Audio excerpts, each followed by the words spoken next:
আমি আজকাল ভালো আছি। যেমন করে ভালো থাকে পথে ঝরে পড়া শিউলিরা। ওরা ভাবে এই পথ থেকে নিশ্চয়ই কেউ ওদের কুড়িয়ে নেবে। সেই কুড়িয়ে নেয়া হাতের মুঠোয় ভীষণ মায়াতে ওরা বেঁচে থাকবে অনেক অনেক দিন। আমি ভালো আছি খুব। যেমন করে ভালো থাকে কাচের বয়ামে আটকে থাকা জোনাকিরা। ওরা ভাবে এই কাচের বয়ামটাই পুরো পৃথিবী। গোটা পৃথিবী ঝলঝল করছে ওদের আলোতে। আমি ভালো আছি সত্যি। যেমন করে ভালো থাকে বৃদ্ধাশ্রমের জানালা দিয়ে পথ চেয়ে থাকা বুড়ো মানুষটা। যেমন করে ভালো থাকে এতিমখানার ছোট্ট শিশুটা।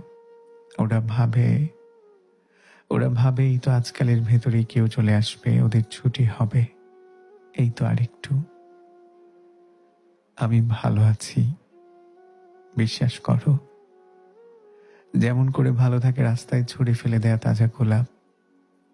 ভীষণ অনাদরে মুখ থুবড়ে পড়ে থাকতে থাকতে সেভাবে এখনই অভিমান ভুলে কেউ পরম মমতায় তাকে তুলে নেবে।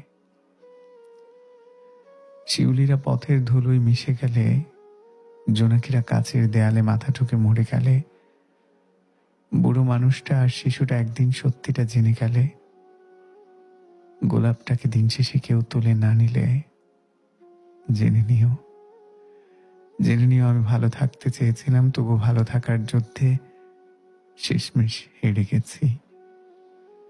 আমি ভালো থাকতে চেয়েছিলাম, তবু